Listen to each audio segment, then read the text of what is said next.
Um, Detroit is having its water cut off. Thousands of residents are basically too poor to basically pay their water bill. And Detroit's kind of one of the reasons why I'm sort of against unions, public unions per se. In a country with good labor laws, you don't need unions. However, NAFTA isn't the main source of destroying Detroit. It's basically Detroit is, this is what happens when politicians promise you the world that you're going to get everything, your pensions, your this, your that, and overpay way too many people. The city goes bankrupt. I mean, you could tell like some of the houses that you're looking at here would have been really nice buildings when they were new. But like, it doesn't take much for a city to go into decay, and the Rust Belt being that it is. I mean, entire neighborhoods are just completely in decay. So you have a very, very humanitarian crisis going on in Detroit, and it's been going on for years. Basically, I'm not from there or anything. I'm, pretty darn far from Detroit. I'm up here in Canada. But the thing is, the drugs, the gangs, just the old, old buildings are basically, uh, you know, they should be bulldozed, but the city can't even afford to do that. So here's the first thing people say: okay, well, water is a human right. True, agreed, totally agreed. So is food, all that. However, purified water, distilled purified water coming to you from a city center purification plant is not necessarily a right. I mean, things cost what they cost, and this is the problem. Some people on the left can't get that. Well, just give them the water for free, make it a human right. Well, Russia did that for years, where power was free, water was free, everything was free. But as soon as you start handing out this stuff for free, the reliability of it goes to nil. Meaning, it just goes to nil. That time and time we've seen this in history. So there's no such, everything costs something. Pay me now, pay me later. Well, with Detroit, the pay me later is basically it's accessible. You could have a zombie apocalypse here. However, the city just doesn't have the budget to hire the zombies. You know what I'm saying?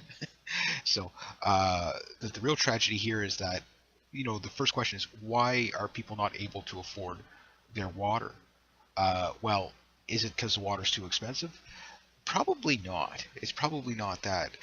It's more probably that they're underemployed or not employed. So basically, you've got people with no jobs, and if there's no jobs, there's no opportunity. So with Detroit, the problem is they've already declared bankruptcy. They've got a massive drug problem. You've got all these houses that are, should be bulldozed.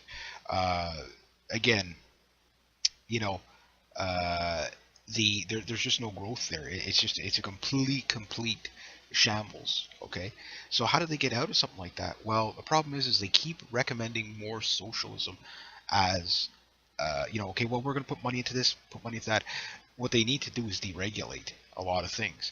If they were going to do a big public works work project, they could start simply by knocking down old buildings, like these old buildings, just knock them down, recycle the steel. Recycling plants might work, but like anything, the city's broke, right? It's a humanitarian crisis. They're calling on the UN. Okay, right now they're calling on the UN for to be basically rescued. Okay. Meanwhile, Obama, where's Obama in all this? The people's person that sticks up for the poor. Well, he's completely. He's playing golf. He's not even. He's more worried about what's going on in Iraq and Syria and all that stuff. Meanwhile, the crisis is right there at home. And this is, not just Obama. Many governments do this. They worry about what's going on over there, and they completely neglect the people here.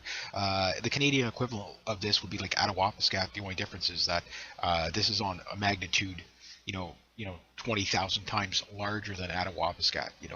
But it's a humanitarian crisis, no matter how you look at it. So how do you get jobs back in that area? Well, again, the second you start saying, well, we have to have a $15 an hour minimum wage, well, they got to take it right down. They got to say no minimum wage, just get people working. They got to be able to make it easy for people to open up businesses. Entrepreneurship is the key to a stable economy.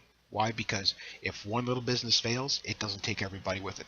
But if you think, what does the American economy consist of? Well, number one, it's a death economy. It uses the military machine basically as its main source of income. bombing other countries, the military-industrial complex, Raytheon, Lockheed Martin, those type of things. I'm not against the technology. I'm not even against military or anything like that. But when that is your main driver of force of your economy, so to speak, is a death economy. Basically, we have to declare war on people in other countries in order to keep the military machine going. What happens when they lay off can no longer afford the U.S. military, and they lay off all those, military, and then all the companies that are like Lockheed Martin and Raytheon and all that go out of business because there's just no more money to prop it up. Well, you're going to get the Detroit effect in countrywide. Instead of just the Rust Belt, it'll be a rusted out country, complete decay. And then, of course, you always have new governments coming in. We're going to start this new project. We're going to start that new project. Well, if they're going to have a workfare program, a welfare type program, this is what they could do. Rather than give people welfare to sit on their butts, you say, hey, our city of Detroit was once a beautiful, thriving, pristine city. So if you want your welfare benefits and you're able-bodied, here's a broom, here's a bucket, go out and start cleaning. I don't care where you start in the city, just start cleaning. And if you got some skills, here's a sledgehammer, and there's a dumpster. That building's got to go. Level the land, make it look nice again, recycle things, that type of thing. You could put people back to work kind of like that. Even if it's still welfare, even if it's still that type of thing, you're at least having people work, so at least the crime rate will go down. But more important, you're producing something. But something else happens. There's another side effect to doing that. Is if you have everybody that is able-bodied, that instead of getting just say, look, you can't get welfare unless you go to work 3 days a week doing something for the city. Well, what happens to your city? If you had every welfare recipient out there working 3 days a week, or whatever, whatever the equivalent is. If you want to use the minimum wage as the standard, saying, okay, well, here's how much we give you for welfare. If we were to work this out minimum wage, you would work this many hours or whatever. If every welfare recipient did that, how long would it take for a city to go from a rust belt to a shining star? It wouldn't take as long as you would think, because you would basically clear the land of all these old buildings. You would basically, you wouldn't be taking jobs from city workers because they're getting laid off anyway. Okay, people are producing something. Next thing you know, oh hey, they cleared that land. Well, some guy comes in, he buys that land. Now he's going to develop it. Now he's going to build nice homes. He's going to build that type of thing. Oh, these old factories. Okay, well, maybe rather than having food imported from Mexico to Detroit, how about we build a huge, like botanic garden that basically you grow food for the city. So city residents, and particularly the poorest of the city, have that subsidy. You're producing your own and stuff like that, but you're building from within. I mean, it's not like they're not going to be able to find scrap material to build good stuff. I mean, you need steel. Just go into one of the old steel mills. Just the structure alone could build probably 100 buildings. These are big complexes. Okay, you get guys recycling that. You will have prosperity, but you build a base. And again, like all these new politicians, it's the same up here in Canada. As soon as they get elected, we're going to build a new highway, we're going to build a new bridge, we're going to build a new building, we're going to build a new something. But they all, like in Montreal here, well, I'm not in Montreal, but about 100 miles away from Montreal. You got Montreal. It's like, okay, we're going to build this, and we're going to build this, and we're going to build this. We're going to build a new stadium. Well, how about you fix the bridges and the roads first? How about you maintain what you have? And that would work. But you can't do it at a ridiculous wage, because it'll just go a bust. So if people have to work for $4 an hour, they work for $4 an hour. It sucks, but they got jobs and they're producing something. The thing with welfare is welfare recipients do not produce anything. Now the thing is what they have to do also is, your pension, you deal with your own pension. And this should be from a top down. All politicians should deal with their own pension. People that make $250,000 a year or more, as a public service worker, you mean they can't really put enough away for their own pensions, that they need a public pension? You know what I mean? And stuff like that, So it's not the wages so much of government workers and city workers and stuff like that'll create a Detroit effect. It's the benefits. For example, here in Canada, the average Government worker costs the taxpayer $140,000 a year. Now, you ask the average government employee, how much do you take home? Maybe 25, 30, 40 at the most. So that means there's $100,000 of extra benefits. Where's all that going to? That's going to the unions mostly. Now, it's not that cut and dry and simple, and I know a lot of people will argue with me, but that's the basis of how things get to a Detroit effect. It's not sustainable, but you can make things sustainable if you kind of work with what you have. But most importantly, you got to stay within your means. That's and then people that are out there working, the more people are out there working, the more they want to work. And then you get people that want to work. At some point, they're going to open a business. The thing Detroit needs to do, because it's not that they can't turn it around. It's just that they still think that they need more unions. Raise you can't. Uh, one thing I'll say about government, even with all the suggestions I make, they cannot produce wealth. They can create jobs. I mean, you want to get everybody working. Rather than hire a bulldozer to knock down a building, you give everybody a bunch of pry bars. So it takes 60 guys to take down a house rather than one guy with a bulldozer or a shovel. Uh, uh, basically a mechanical shovel, if you know what I'm talking about. It's like a bulldozer, but it's like a backhoe, but we'll call it a shovel. So instead of hiring one guy, so you can get a lot of people working, but you won't produce any wealth. But the idea is just to get people off the welfare or sitting on their butts, and rather than, if you're going to have that expense anyway, turn it into something that will turn your city back into something prestige. So that's step one that they can do with the socialism. The next after that, they need to get in the private sector guys, not union guys. Private sector, well, private sector can be unionized. I have no problem with private sector unionized, because when a private company goes out of business, there's no such thing as too big to fail. With Detroit, Detroit is people can learn from Detroit. Uh, if But what they have to do is deregulate to get people to come in and open up businesses. But who's going to open up businesses when there's a high crime rate, when it's dangerous, when everything looks like crap around you? No one's going to do that. But hey, you get a bunch of people, clear a city block, make it look prestige again, or revamp the homes, whatever. Because you have a workforce that's just sitting on their butt smoking crack. So okay, maybe get them off their butts. Say if you want your welfare recipient, you want your food stamps and stuff like that, go make that city street look good. That city street looks good, people will open up businesses there. You make the taxes low, and stuff like that. Because at this point, what else can they do, right? They're broke anyway.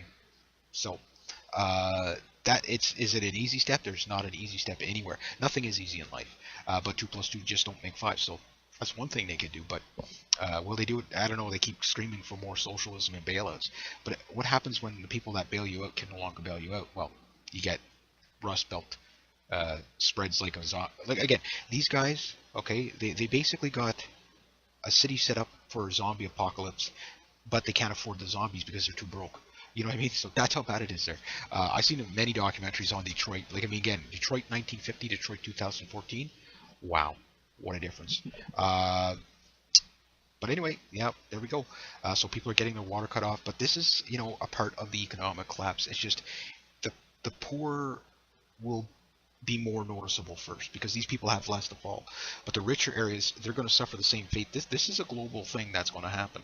This is what the world's going to look like after the next financial. Well, I mean, we won't see a financial collapse, I think, by numbers because the politicians and the central bankers are kicking the can down the road in ways we can't even think of to keep the Ponzi scheme going. But one thing that keeps happening is the wealth keeps disappearing from the people because their jobs are not going to, their jobs don't pay well enough, and because they don't pay well enough, they can't pay their bills. So it has a chain effect, a domino effect, so to speak. So anyway, I guess I'm ranting now, but yeah, there we go. So yeah, Detroit's, and California is pretty much following the Detroit model. So yeah, so there you go. And then from there, who knows where it's going to go. So anyway, there we go. I'll leave it at that. Rate, subscribe, share, comment, and like.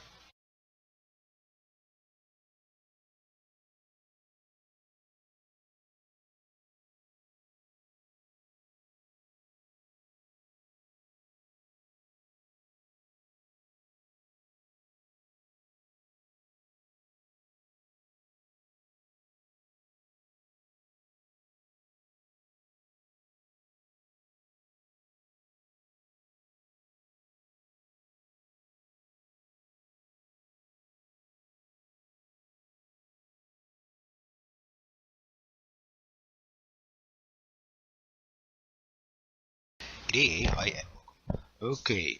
Um, Detroit is having its water cut off.